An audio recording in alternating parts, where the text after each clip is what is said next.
International campaign originated from the Center of Women's Global Leadership in 1991.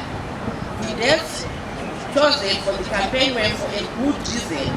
The very first day, November 25, marks the International Day Against Violence Against Women, and the 10th of December in the International Human Rights Day.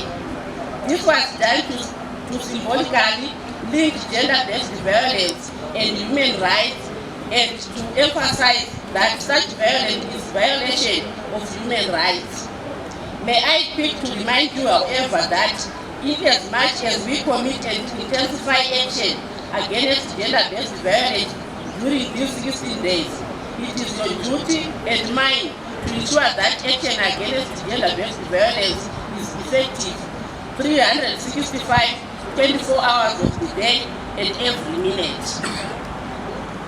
I encourage today to see stakeholders from all sectors gathered here, and I am convinced without any doubt that this 16-kilometer march was a success.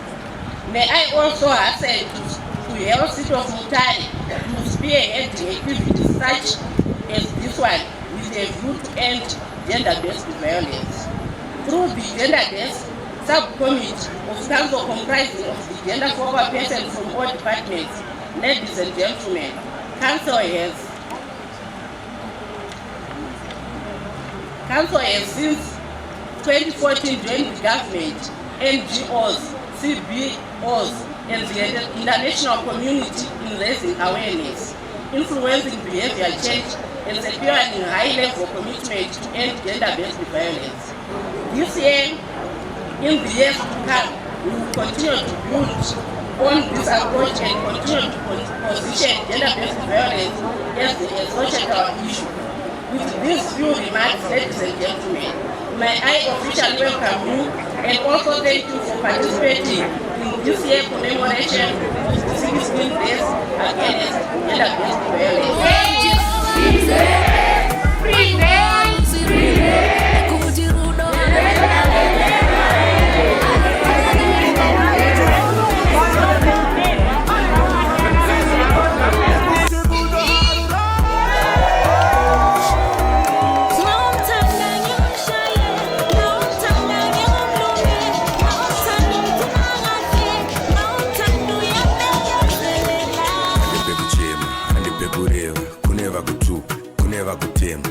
Kushupa murume anorova kunge kune zvamutuma anoda kusungwa mukadzi munhu mukadzi ndiyamai waiupuzvita king waiuzvifila naye.